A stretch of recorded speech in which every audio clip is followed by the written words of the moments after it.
位观众朋友，大家好，我是刘浩明，民国朋友厝看福起来。今天要讲客家话人越来越少诶，今天生意呢大部分都谈唔是客家话，但是好彩有问题，千万不能重视诶。我哋呢政府推动无论我哋学校在教学地位，一步一步用沉浸式教学方法，把我哋客家话让过来。我哋今日邀请到来宾係來自我哋美濃貢獻國小，我哋富沙幼稚園嘅先生劉家新先生，以後來到我哋現場同我哋講，應用利用沉浸式教學來推廣我哋嘅客家話。我哋馬上歡迎我哋嘅劉先生來到我哋現場。主持人好，大家好，我係來自美濃貢獻國小幼稚園嘅家新先生。嗰時唔知個本地都係教幼稚園係咪？係，本身都教幼稚園。唔知個太空咪係讀幼稚園咧？我哋講幼教。幼教係，我研究所畢業外嘛係讀幼稚園嘅幼兒教育學程，幼兒教育研究所。係。嗰時你幾時係考上先生嘅時間？第一次喺高雄咪？係，因為我考上我第一次分發就分發到回來高雄縣，因為現在縣市合併嘛，係分發過來高雄縣安尼，係。但是幾時係客家莊哦，還是外省莊？分發喺都做，喺好多莊。好多莊咧吼，咁你哋客人去到好多莊，伊哋叫我先問一下吼，從係好多莊嘅話，伊等幼稚園教學係用華語吧？係，伊哋講公法都用華語，係都是用國語公法。啊，唔過伊哋私底下伊哋講嘅好多嘛，個認真哦，個班溜哦，係，所以我聽啲嘛。不好多沉浸式，係，好多方面唔會查。你這個閩南語沉浸式教學都特別好啦，因為你都全台語嘛，全閩南語。嗰時變成講，其實睇你這個上學啦，其實聽我哋好多種，其實我哋只嘛看到困難嘅情形，你講，我們從我哋上課可能係用華語，但是我哋生意嘅下課嘅時候，全部係講河洛話。好，嗰變成講，伊哋嗰次人都同兩種巴士都係學行來嘅。係，但是我哋嗰種睇我哋客家種看到唔係安尼情形。係，而且佢就我現在看到的現象，甚至其實伊就退休陣時嘅，伊唔會講客，一句客話都唔會講。因為他爸爸媽媽因為可能佢隔代教育關係，阿公阿媽唔都好教人客話，係都只想講華語較夾安尼，係，那唔是講伊講華語再翻譯成，唔是講客話再翻譯成華語安尼，伊就是想講華語嘅，所以安尼古說先年因都會講客話嘛，因為你家用客話家溝通安尼。咁可能要對陸續差唔多幾多美濃差唔多係哪幾個時間？幾多民國100年嘅時間，係我就調過來美濃，因為成日想講，跟我哋好多種攏講好多，想講一間俾先年好難等陣，想講跟我喺過來客家種嘅花，把先年客家買買溜，啊冇係調過來時間就冇相同嘅哦，你先年講客家啊吼，幾率很少，唔多會講啊，這是我出乎我意料之外安尼。係啊，因為其實我咪有觀察到講，其實好多種講好多話同華語，像我講好上課講華語，下課都講好多話，其實係幾正常嘅。但是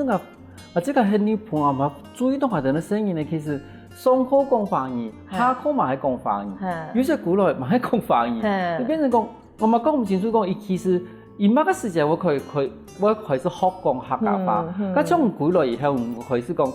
沉浸式嘅教學，我相信佢差唔多那個開始，你會開始接觸到沉浸式教學也係一種教學嘅方法。像我哋學校喺102學年度哈，就推行課語沉浸式教學，那時間我哋嘅課委會就發現講，我哋現在人唔都會講客嘅，係阿姨講客家你係冇講客話嘅話，是一個很可怕的事情嘛，因為嗰啲母語係我哋文化，啊所以就同老師人講呼籲講好，家人哋嘅課語已經進入重症了啦，要送去急救，要送去急救了，所以講剛剛你喺講客話時，咱要聽說來講推動我哋客話，好不以傳承安尼，所以我哋就跟課委會合作。推動這個計劃，所以我哋明年先來就貼到去講客話，搞去講客話，也就我哋課語沉浸教學伊也由來係安尼，係啊，古所都那邊108年了哈，我們大概5-6年了，係推行5-6年。嗰時嘛推行啊嘛，佢有經驗啦，咁我想問人，從幼稚園嚟播呀，差唔多100伊都學生嘅呀。你學生有30個學生嘅，係。咁30個學生嘅係全部行人嚇，從美濃嘅幼稚園，係。咁係全部行人。你移民也好，也好嗰度你外來移民哈，他們也是爸爸媽媽，伊哋咩好，伊哋客人非客籍，伊哋來上班來工作，所以你先嚟其實伊哋攏外來，伊哋係非客籍嘛哈。啊，唔過迄伊可能幼稚園大概有2-3位的拢非客级的新年哦。嘿，啊，毋过伊爸爸妈妈还不会拖幼稚啊吼，伊学法吼，等到讲啊比安尼好罗法吼捌溜哦。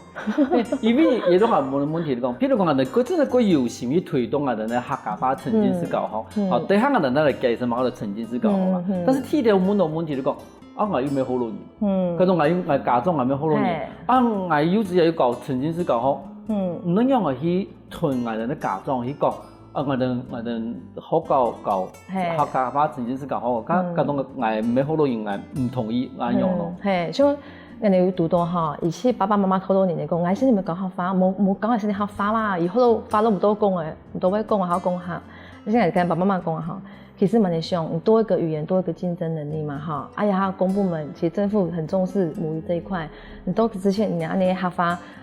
考公務人員。考客家主播，好，你可以服務員，你當空中小姐，你當機師、空少，你只要是人跟人互動，都需要語言。你多一項語言，就是多一個競爭能力嘛，好。啊，再來講，你心裡面多一個母語，也有文法，母語有文法嘛，啊，有名詞、動詞嘛，形容詞。你看好嘅，剛到國小時嘅，你要作文下教呢，我就給你分析有冇？頭家蠻有道理，再來伊心裡面本身唔客家人，啊，唔過伊。學教方學嘅客話，伊規氣等到佢爸爸媽媽講客嘅哦。伊爸爸講：哎呀，等陣我細啲唔客話，唔客年呢，伊講客話要安定陣，係教我呢。家年咧家長會來學教家人分享，伊也感動。啊，所以所以就變成一個最重要的一個支持的力量。他非客家人唔過伊講，更加是你會講客話，而且感覺到佢有成就感。係啊，甚至呢伊喺講客話吼，伊喺講話叫做伊變小老師，伊點會搞起來。教其他小朋友不會的小孩子講客家話，伊變成可以小大人的哦，啊也蠻有成就感啦，係啊，啊跟爸爸媽媽講，你啊現在又講客話，又講河洛，又講華語，好啊都是個學英文，你又會5-6項語言的呀，係。因為其實媽媽分享嘅東西，你講以前係談過一個專家有講過一樣事情，講其實細人嘅腦筋啊，同大人腦筋冇同樣。細人嘅腦筋吼，跟我哋大人可以學一個新嘅花式嘅法吼，其實我哋可以另外嘅分出一個腦筋去處理一個事情。但是細人嘅冇同樣哦，伊過次日，你教客話，伊都馬上學話嘅言答準哦，哦學好咯又學好咯，嗰時伊可以同時會翻譯，好咯，客話其實對細人來講，而且過次日呢，係聽見都講，其實對細人嘅大腦發展其實幾好，因為你都等於多變相嘅刺激啊。對。還有第三面都講，其實我哋客家話有幾多個語嘛，係發音冇嘅，好，譬如說鼻音，好，譬如說有啲語，咁問題係有語嘛，其實我哋學日本話啦，學美國話時時，其實都語會出現喺嗰度無共樣嘅語言地方，啊，嗰種學發音嘅話，其實唔會有嗰種咬字。係，嗰種其實你看，萬世通客家話聽一次呀，聽下一班你等於講，你幾多個音條你先學會呀？好，嗰種你等於你預備學習其他東西嘅一啲方法。但是我就想講，其實唔單係其他從我哋沉浸式教學嘅法，從唔同班方，我記得更加適應嘅嗰種係混齡班。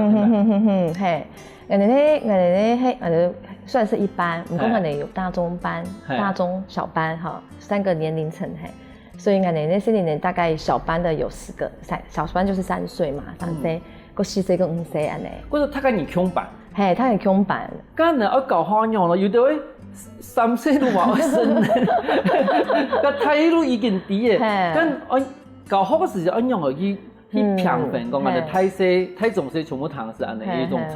長途嘅教學。係，所以我哋就嗰時細年嚟做嘛，亦做好教了嘛，亦做好教了，所以我哋都用遊戲中學習學法，所以我哋做嗰度自製教具，上細年教啊，係，啊，而且教，以後教啊好，而且會想辦法去學客法用嚟教安尼，係，大概係一點。冇唔錯，係，只係用教嘅學到最好啦，因為我哋以前嗰度學嗰度客法冇得講，應該講我喺行業上嘛，但是我以前學嗰度好多法，其實應該要教，我堂嘅我哋嗰種舞台戲啦，嗬，教某啲東西。全部用教嘅地方，用學自然要學到那些東西。可是用教嘅學客法真的是佢好嘅選擇啦。但是我哋節目都更加，同人觀眾朋友說明下，乜嘢就沉浸式教學？好，沉浸式教學，客語沉浸式教學就講，我哋平常哈，我哋在一天的作息當中，我哋用50%以上客語開始嚟講下，係，無論是我哋呢生活作息嘅用語。好啊，小朋友上課的時候，我們的常規的用語，好，你示范一些用语，你就会告诉你讲，就是自然而然让他知道说，客语都充满在他的耳边，每个都够突兀，就该用全科语的对话，就可以在自然而然中，你就学习客家话咧。因为太人啥讲，所以你会听人讲，其实我哋课语曾经教学，尽量用客家来沟通、来互动。嗰種人意思都講，譬如講我哋生意早晨到我哋幼稚園，到攰起差唔多6點鐘嘅話，至少有3點鐘以上，係全部用客家話來解說，帶去寫書，冇乜嘅東西，全部用客家話去，人都用客家話，係也生活地方，係改自然嘅存在嘅意思。改自然存在係冇錯，係。當然你話，可是問題係你哋教幼稚園，其實有時間唔單止能教啊，有時要教學啊。咁你哋教學嘅內容，係我哋用本身用方言教出來，還是講唔能自家有設計的客家話嘅專用嘅教材。係，我哋自家有設計，我自家教材，像我哋呢課語嘅繪本小書，像我哋講，一般我們就採房間的繪本，我們就可以翻成客家話，用客家話嘅方式來申請講故事。好，然後我哋呢遊戲當中，我哋嗰度字卡跟句型的客話，所以我哋就自然而然吼，所以就讓小朋友在遊戲中學習，學習時給出嚟講，喺個客家話用嘅名。實際上是一種字詞喺生活當中的日常生活用語，所以好不夾。等於如果我哋講故事嘅時候，用客家話來講，雖然可能我哋一開始拿到係方言嘅嗰種故事本，但是線上都用客家話呢條說明本，或者呢聲音嚟談，其實談久嘅，因為腦筋裡會談到嘅東西全部都客家話故事啦，冇錯。其實教一個客家話真係冇簡單的，對日常嘅時間。都可以是去慢慢的去教育，休息一下哦，等下我哋埋嗰度個精彩故事哦。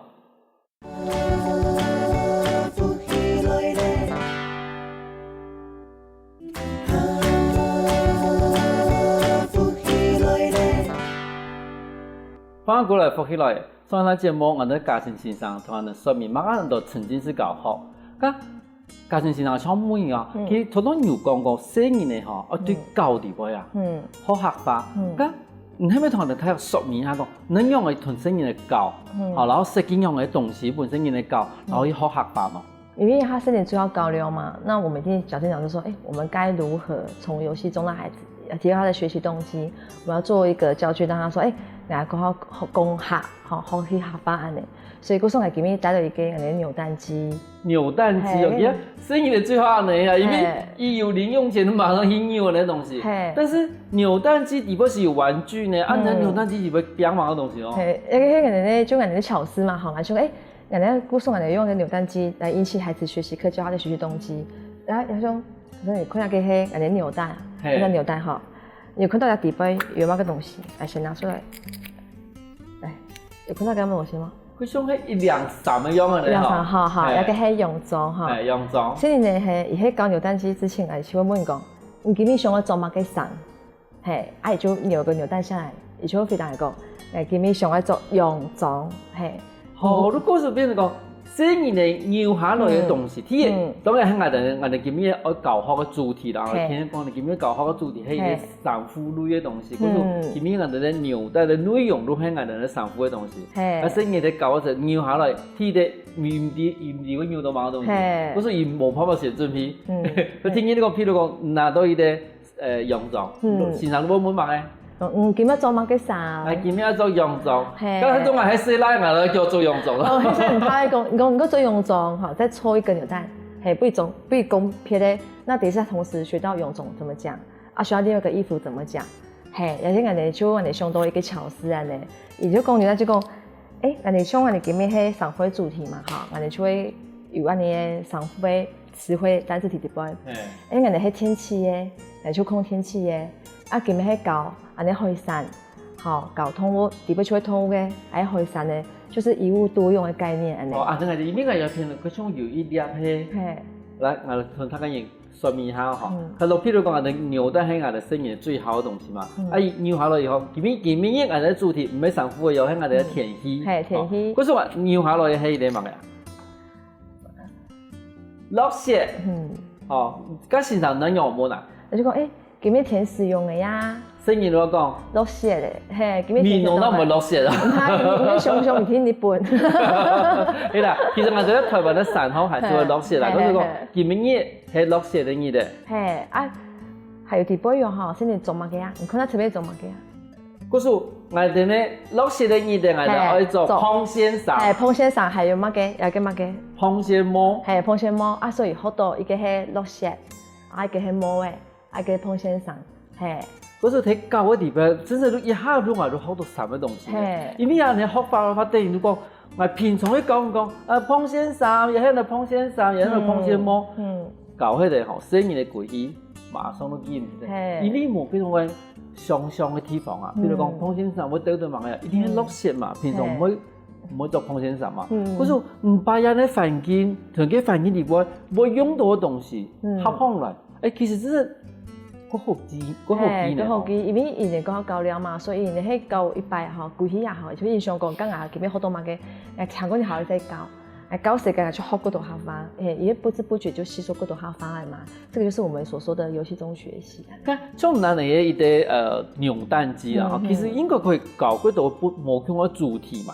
像人的主題，它有哪度啊？像我哋的主題就跟我們生活相關嘛，哈，像我哋平常食物類哈，商店。講，小朋友天氣，剛才講天氣，動物，好，還有我們的魚類，我們也教，所以你看到小朋友生活大小事，其實我們都有教。就講，像我哋裡面喺教到講，像我哋客語沉浸教學搞一個草莓遇見客家版，那客家版就是我哋掛這時嘅，我是客家班，我是逢班的嘛，好，所以我哋就會教，我哋就用我們現在有的素材。融入我們的主題教學，是跟他生活經驗有直接相關的，連接在一起。做到講呢，草莓遇見客家版有一個高學嘅優良嘅教材嘛，哈。但是乖乖呢，唔同講用草莓遇見客家版，有一兩個東西我真想空了，我實在搞唔清楚有乜嘅關聯，除咗色色，如何睇有冇紅色以外，做乜嘅草莓遇見客家版？而且其實我聽到問題就講，你知道咩客語沉浸式教學？那我用草莓咯，因為草莓其實用我的客家話講法，譬如講吃婆啦，你的閩南可能講翻正婆啦，但最慢我選擇用草莓來代表人哋咧教我的名。有個多人個好奇講，點解會用草莓來安尼帶入我哋元素？其實我哋講嗰個我哋喺設計嘅課程哈，我哋弄以孩子為出發點嘛，我哋寒假時間你上課先嚟講，有分享講以去同爸爸媽媽去大湖採草莓。所以呢，全部哇，我哋爸爸用食草莓啊！你講，剛剛人哋想講，剛喺我哋嘅主題從草莓發展，好，那時間都會有讀到我哋前面嘅價值嘛，講老師就是要開始想說，我要用來引起孩子對客家版的學習動機，所以我哋想講，是不是可以用草莓這個主題，先來讓孩子認識客家版？那為什麼是草莓呢？就是因為孩子對草莓很有興趣，剛好是孩子他喜歡這個草莓當動機啊，然後再讓人想講，人哋客家版哈，其實家是客家版嗰度種，人哋有行政版，有中農版，還有人哋捏版、紅版的，各式各樣的版的都有。不過人哋先嚟試咧，試下去之後，吃下去之後，我剛剛嘛就行政版嘛，紅版就紅版沒有什麼意義嗎？因為身體還唔多會想講，我吃下去這個代表什麼意義，還唔會想。所以，故說我哋上課時間跟先生講，我哋就先從草莓開始，我們就慢慢想辦法把他們導向說認識客家版。就有一班人先生講，草莓愛好食咯，哈，唔講我阿公好食唔多咧。先生講，怎麼阿公食唔多呢？因為阿公伊掛子時間，我講阿公啊，因為阿公上天堂係咪哈？去蘇州賣鴨蛋嘅，所以講伊個想本阿公食下嘅過好食嘅草莓先生講。剛唔怕咩啊？我哋送嚟拜拜妹，我哋去沖陽沒有我哋封版的嘛。剛係用草莓加進去我哋封版的，阿公就食得到。原來係阿人嘅，因為上個項目唔錯，我可以理解，然之後佢講一開始做乜用草莓，因為其實我哋生意對草莓佢有興趣嘛，咁講用幫我哋強就讀到客家話，其實生意可能對強就冇安太興趣，因為狀況會食，但是草莓是季節性的、季節性的東西，嗰時等於講。你一啲季節地位，咱可以食到，但真係好好食。不是先用一點先用草莓吃婆，你想一點對下主題。佢哋好像講，佢其實都嘛講過幾多野版啊、竹龍版啊、行政版啊，嘛可以嘅，做嘛用鳳版嘅咯，冇得客家版咯，冇得嗰種嘛客家版。啊，你咪面拍板啊，面節目啊，咁啊，佢會想到，有人講啊，可能你嘅聲音嘅希望講，我哋咧也高神嘅阿公阿婆，啊可以識到。我哋有啲吃婆誒，嗰時我叫把吃婆誒，比我哋我哋講我哋咁麼關子嘅時間，會見啲逢班嘅地方。其實呢種咩我哋咧乜嘢啊？草莓大福嘅概念。係，像我哋糍粑啊，我哋嘛，但是你做像我哋糍粑有冇融入到啲草莓，變成我哋咧草莓糍粑安尼。啊，我哋其實我哋嗰度咧辦呢啲東西啊，吼，你融入草莓元素，先嚟個好啊。係，啊，有興時嘅就第一件事講我哋其實客家辦曉杯。亦嗰度我哋咧在地文化意義。嗰時等於講草莓係一啲想起來嘅東西。咁比如講，像講我哋一般咧一學期嘅嗰種教學地方，像我哋嘅草莓遇見客家班，佢用嘅方法嚟進行。其實我哋老師用的其實我哋重點係客家班。其實草莓是一個介入一個，它就是一個媒介安尼啦，嘿。那但是呢，其實我哋但是呢啲那個你是家子的文化，做埋家子，做埋我哋客家話做掛子，要那個掛那個字，嘿。然後我哋但是你是講我哋阿公婆，嘿，買嘅係阿公婆，啊我哋做埋前面就有家子，啊再係講做埋見我哋咧逢班咧，嘿，啊逢班嘅團，譬如天鳳無相同嘅係，譬如天鳳攏鳳色咧。人哋縫板咧，中間一條縫咧，其他拍拍嘅做乜安尼？那就搞成你安尼，搞成你一個東西，也變成人哋在地文化課程嘛。而俾人喺閩農人、客家人，剛剛你去講，嚟加個課程，人哋是人哋課餘文化，人哋作為嗰度縫板咧，當然係人哋作為嗰度相關人哋課餘小書，人哋作為嗰度草莓縫板嘅課餘小書，再人哋就是人哋有請人哋家長，你都係看人哋送課啲送物嘅，人哋佢開嚟做縫板嘅。嚟做我哋咧主農班，後來拄好啲時間母親節到位嘛，人哋就有請我哋爸爸媽媽嚟看我哋嘅成果，人哋講是你哋做嘅啊，看我哋是你認真嘅，嘿。從頭講到後來啊，其實會順勢啦嚇。但是即係想講唔錯呢，唔單是叫做3歲、4歲、5歲，人家講有些煩的，有些聲音咧，佢哋頭都有講，唔得帶哋去做縫班咧，聲音咧有做冇？聲音有做。問題係。伊人問樣下，我哋其實這裡個奧妙哈，伊對吃辣好更有興趣，所以他就為了吃，其實有高動手去做。就講我哋動手做的時個，沒有還要揉捏嘛，我們會先讓他用黏土，先練習揉捏的方式，然後後邊時個我們就正式上場，不會做縫班。所以你真的也不會等着哦，像我哋一個禮拜咩啊，以前趕會把它搓圓之後，有冇再搬車做好時個包你去。然後以前搞會做一條細細縫縫的線，跟兩送去，你就以專屬的縫班咧，係按我哋做好這個，係去我哋辦公室本告中主任欣賞室，然後人哋講，你剛剛都講分送之後你都有成就感，係再嚟講，人哋現在講剛剛做完後事，沒有人分享，很不好玩，所以我哋校慶的時間，我又再請爸爸媽媽呢天數嚟做，我哋縫班咧，再嚟進行校慶，我哋校慶義賣安尼。真係其實我哋在教學嘅時候，因為我幫我哋那個我哋啲傳統嘅食物啦，尤其是種班嚟用，其實其他生意有的人真係唔好食縫班的那東西，因為有些皮硬，但是那啲縫班真正就變成講，而家家做縫班咧，第一一定會有興趣，第二可以分他個人聽下來分享一下東西，其實也真係會做一個真實的縫班。其實我發現真的是。我講，佢創業嘛係佢好嘅一種方法，也對啊事情，亦不絕對會有影響。係，像是你講做中學嘛，哈，你做是給他，我剛才的記憶以為可能會背字啊，係，你講平常冇辦法做這種東西，啱講係上課時嘅，時常講係做爸爸媽媽同人哋講下做安尼，你就會記得咧。也要記憶這一生你都唔會記得。係，安尼。嗰種學客話唔單止講學藝人嘅花式，其實可以對教地方去學習。休息一下哦，等下我哋埋嗰度嗰精彩故事哦。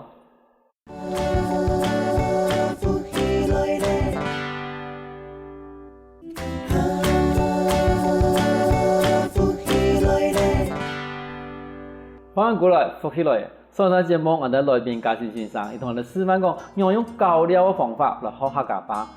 嘉信先生，其實好多人講嘅教療嘅方法實在幾神奇嘅，你有冇同我哋介紹冇聽過呢種方法好冇？好。像我哋咧見面有帶嘅吹吹樂，像可以看到上面嗰度圖卡，甚至呢，其實他對那個感官，嗰有興趣，所以就是鼓勵孩子，就是像我們有個乒乓球擺在上面，然後孩子如果他吹到哪一個圖卡，就會講你下發，那下發其實就會。也是隨着主題可以換不同的字卡如果他吹到第一個就很開心，因為吹到第一個的力氣會比較大，所以我們就會給他鼓勵，就是我們遊戲中學習就是一個這樣的概念。可是等於講，伊唔單止係用轉的其實唔花力氣，但是也真係要吹呢吼。有啲聲音呢，像我講，我太板你用，我吹過演戲咯，吼，細班的可能你冇安排，我冇辦法。但是等於講，我在教嘅時節，他跟你互相比較，吼，我太板的，吼，我唔可以輸給到。但是吹到嘛個東西，你話講嘅客家話嘅東西，所以佢地方嘅話，可以表揚嘅主題啊。像我哋地方。其實我哋喺商戶還有魚類嘛，哈，還有我哋呢一些我哋生活單字，就從我哋運通上，我哋講運通上啦、用中啦，從我哋頭先紐帶地波嘅單字嘛，可以講入去。我哋呢這裡呢，他如果還沒有吹到個定點，他也不會甘心。一直要吹到他一定要個定點，他就會講那個唔甘嘢，就唔甘嘢。你就吹到時候也要講出客家，一定要甘嘢。甚至你吹完你久而久之有冇？以每一個字卡都會講誒。一定要我比較。比較。可是我第一我一定要吹到，吹到以後我又唔可以講唔出來。可是一次人如果百幾花，哦。地方來去我哋詩啊，吼，我哋上會東西啦，填詩啦，填詞啦，我哋話這個東西，這個東西，我自然而然，我用高方法，我一天把它記好了，因為聲音真係攞比啊，從我比嘅時候，哦，以前冇人碰落去就全部破咗個，所以睇下你哋教學嘅地方，係咪有發生過某個神奇嘅事情？像我哋講到上課有冇？上課主題我哋其實講先嚟講，其實會跟念一個謠嘛，哈，像運通愛做麥雞生。就是講運通愛做麥雞生，運通愛做彭先生。哦，唔係，人哋講運通愛做運通生嗬，講樂意愛做麥雞生啊，樂意愛做水魚嗬。啊，人哋講細神愛做麥雞生，所以講細神唔是做生，人家講唔是做生嘛，佢奇妙啊。係啊。係啊，其實即係按你雙佬嚟講，按你聲音嘅反應嘛，佢講咧嚇。唔好像我講細神愛做細神生。係，然後我哋講呢個奇妙啊，還有一件事情咪講過，佢神奇係有冇身體體使用嘅，現場講佢乜年咯，係乜年東道啊？你啊，係咩乜年東道啊？啱嘅先講tomato啊，而家有個道要嘛，如果講係tomato啊嘅，糖啊全部都南嘛講tomato係乜嘅？可是伊哋其實都變成伊哋其實我發現伊哋佢創嘅東西講，可是伊哋冇學過東道，懂冇？但是伊哋種一個道啊，揾個道，tomato，但是你看啦，按神奇嘅伊啲反應地方，佢馬上都學到感冒按到東道，哦，唔係感冒喎，係東道，客家話用我哋比較用法。第一，tomato，因為tomato係我哋之前嘅主題，就好多 tomato，就講 tomato 咧，你睇現場糖都嘛嗰份氣係，一直好多客家啦。其實真係都變成講，等你常用嘅東西哦，佢自然你感覺有人教唔用嘅法哦，係佢重要嘅事情。但係頭先我哋提同嘅時間，我哋家庭前講過一件事情嚟講，其實更加有啲嘅家長，伊本身可能係客人哦，但是伊唔會同新人嚟講客話是因為講。可能講個100，你睇唔識，要用方言來解釋，乾脆都唔會講啊。係咪有咁嘅現象？係一個現象，其實佢很常見啊。已經講，我係講客睇唔識，我再講方言再解釋100，很麻煩。係，所以你們就乾脆啊嚇，就講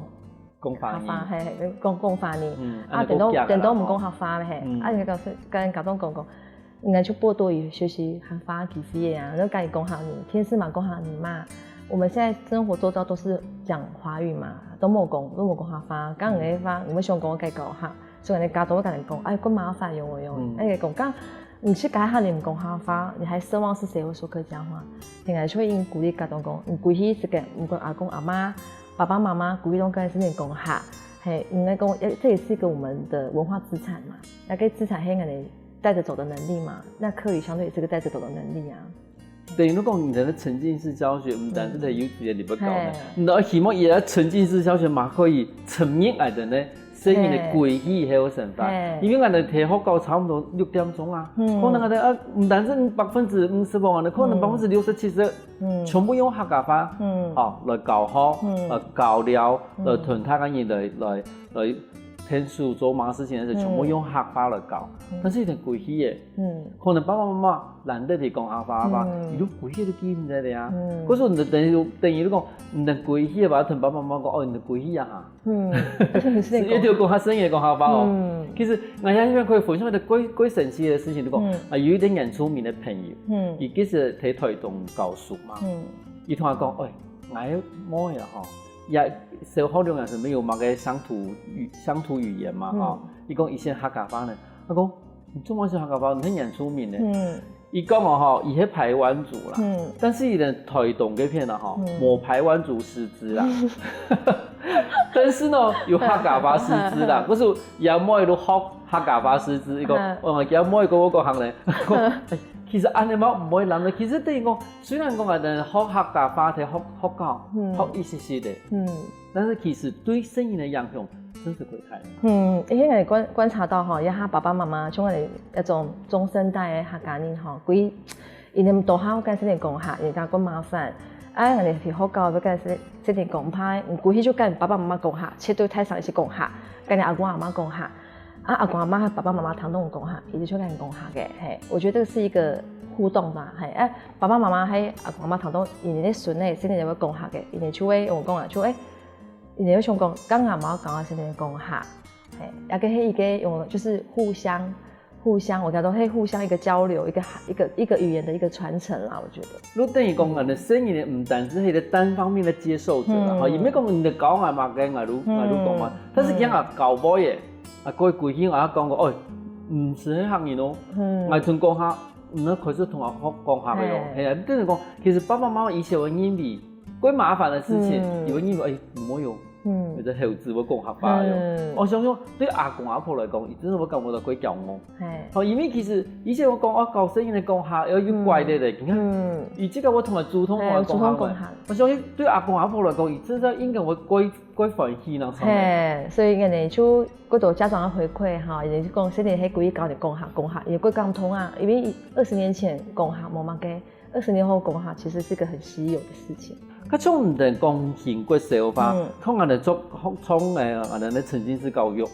第一啲係咪先客化我講客化先生啊？我哋讀到問題一個師資嘛嚇，從我同我哋搭檔我哋，因為我哋係本土，我哋都係我哋嘅民用客家人，所以我哋提供客話是嘅冇乜問題。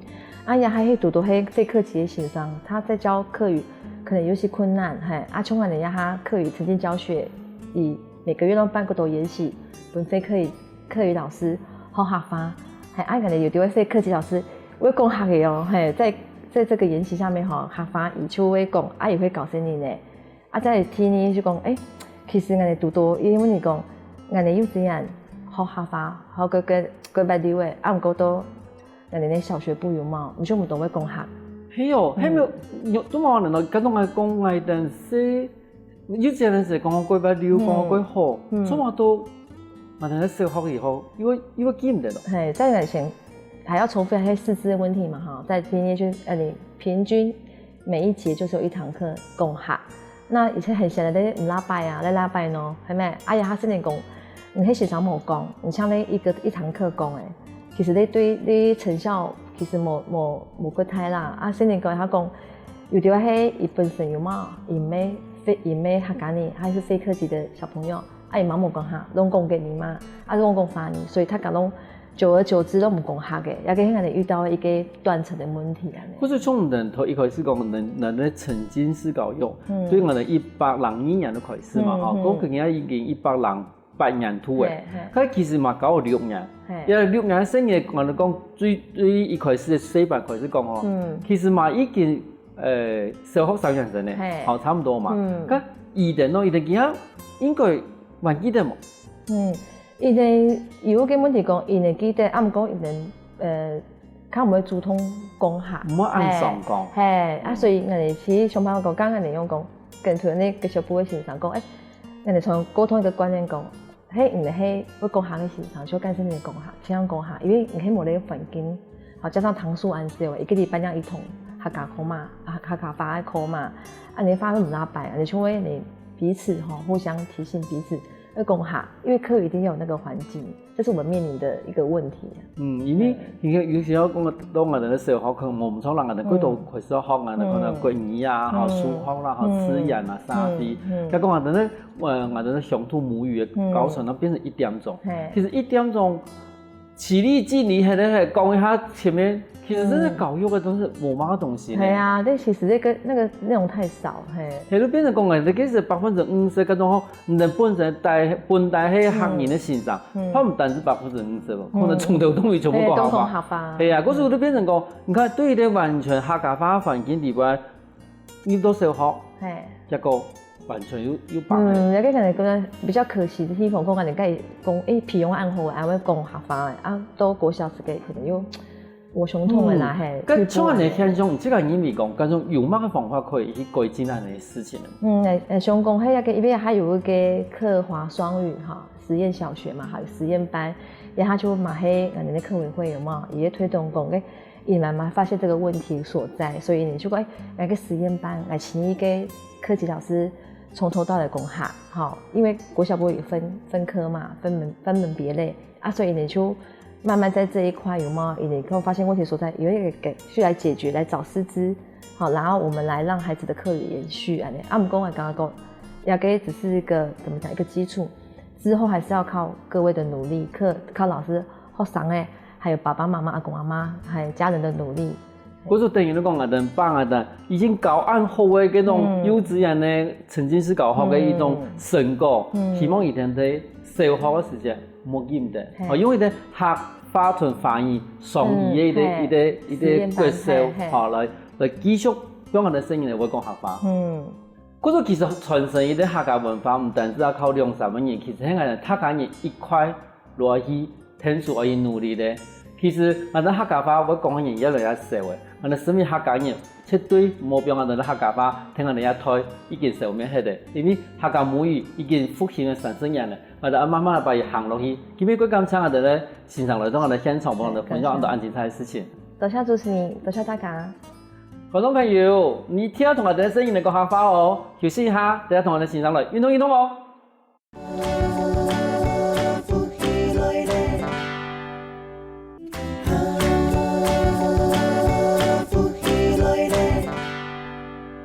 各位觀眾朋友，大家好！又來到好好運動嘅時間呢。我此外介紹我往正向來自於屏東縣從此向積極導引屏東分會，一片呢係蔡先生，一片呢係潘先生。今日所要介紹呢係妖魔鼓唱，妖魔鼓唱呢係農藝地呢威向嘅五穀雜糧。本我哋好啊，小方法同意我哋呢唱嘅好吸收，其他觀眾朋友都聽我哋嚟做，主線我哋呢兩隻曲腔要打開來，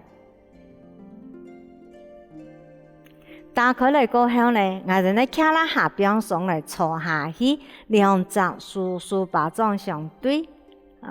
企一下，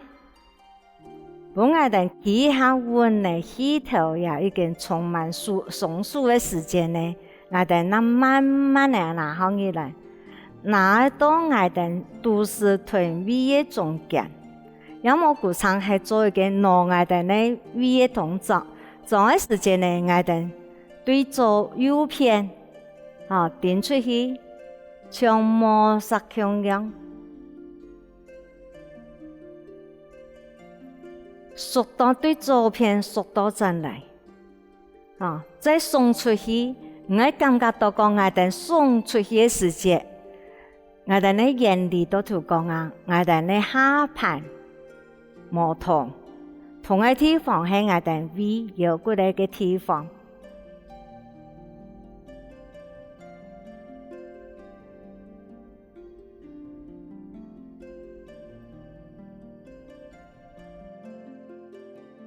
也係攞我哋呢胃更加呢，我哋要反方向對左邊，顶出来，吸气，速度转来，气透出来，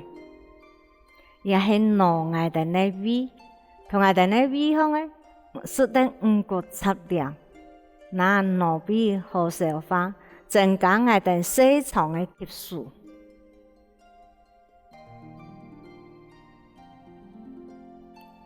也是羊膜鼓唱，今日呢，同观众朋友所示範的呢，都講啊，我哋要注意那只嘢，因為羊膜鼓唱就從頭擺嘅摩擦，我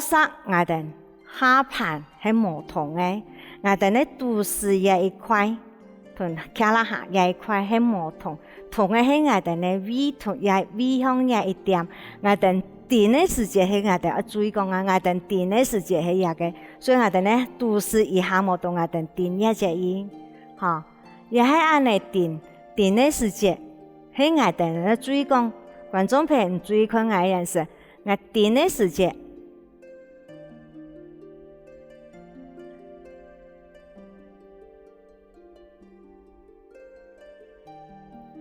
我肚臍以下冇痛，係痛嘅我上半身，所以我在飯當中咧，按嚟電嘅時間最看我會按嚟過來，一肚臍以下冇痛，我看到我腰嘅一隻，我按嚟縮過來，送出去，再按嚟捲入來，嚇，因為冇共用嘅地方係底下一點。所以我哋呢書拿出來嘅時節，注意講我嘅書拿出來，我按嚟點嘅共用也下盤冇痛，也都是啊，像摩擦我嘅書唔要做講我哋摩擦喺攞板嘅時節吼，我哋做板車，我哋用隻書拿放來嘅時節，我哋做板嘅時節，唔係有看過頭擺嘅摩擦，有人冇看過摩擦嘅冇，而摩擦攞嘅時節係我哋呢送出去。唔係當面下去，唔係攞班車嘅時節，唔係咩安尼速度轉來，嚇，唔知呢送出去攞嘅班車嘅時節，都係我哋呢一個原理都共用係安尼，所以攞嘅時節，熱天下盤冇痛，喺我哋呢單行嘅腰骨以上單行，啲嘅攞我哋呢位。我哋呢邊呢，都同我哋呢五穀雜糧攞過晒，攞俾消化，也都係我哋食飯食飽嘅，剛剛到肚臍脹，肚臍唔順嘅時節，安尼悶唔爽快嘅時節，我哋都同我哋呢五穀雜糧食下嘅五穀雜糧。攞俾消化，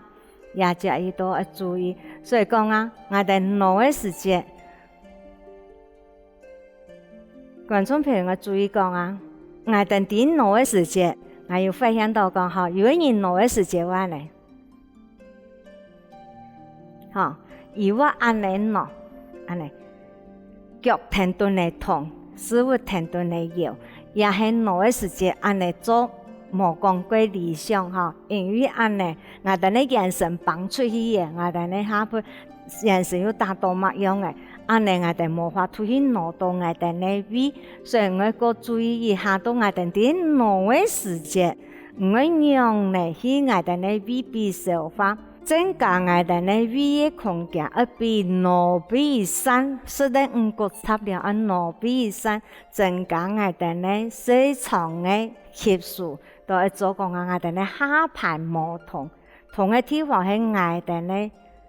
胃嘅空間，所以做嘅時節都係按呢天嚟去定。觀眾朋友有了解冇？更加我哋時候，觀眾朋友起張啊，停頓我哋嚟做，我哋呢卡拉下邊鬆來，鬆樹樹把種相對，我哋呢樹拿到。肚臍邊嘅時節，我哋再企一下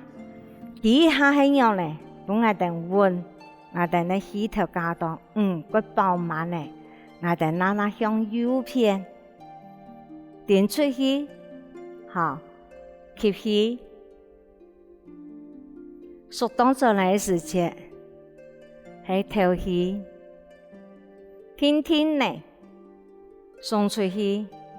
同我哋呢胃口嘅東西，所食下去胃口嘅東西，挪胃同我哋呢胃嘅人工胃口咪有嘅人工酵素好，我哋少嘅胃口嘅一種嘅消化酵素，安尼我哋冇都唔係缺少嘅。我哋呢胃腸嘅吸收都個唔好，我哋利用做一個動作，不如把好好話講，我哋呢胃口嘅東西，比慢慢嚟吸，有一個酵素比天天嚟嚇，增加我哋呢胃腸細腸嘅吸收。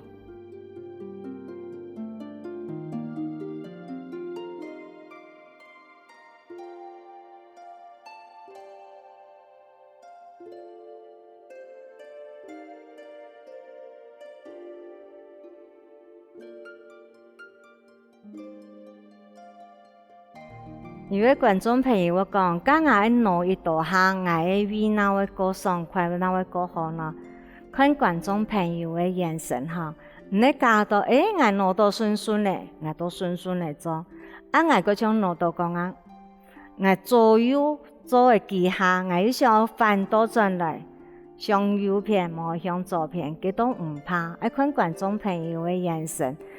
唔教到用嚟過順，食飽嘅都可以做一種講法，而唔係講食得飽唔好做哦。其實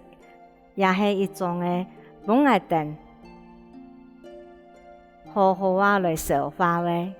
吸收嘅一個講法，所以我哋食飽嘅可以做。觀眾朋友唔試少也一點好。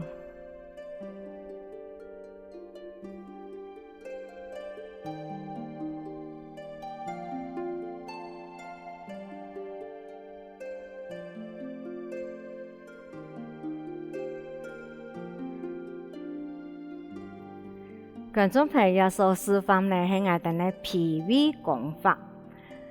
脾胃功法呢也係妖魔鼓掌，所以觀眾朋友唔停對我哋嚟做連續嘅動作，幫我哋食飽飯呢可以消化嘅嚇。叫我觀眾朋友聽我哋嚟做一下，首先手拿起嚟，右邊開始挪我哋嘅胃。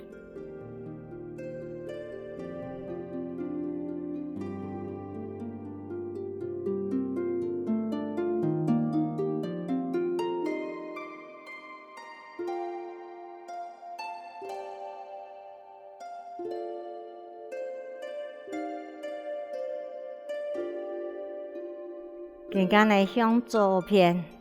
點到進來，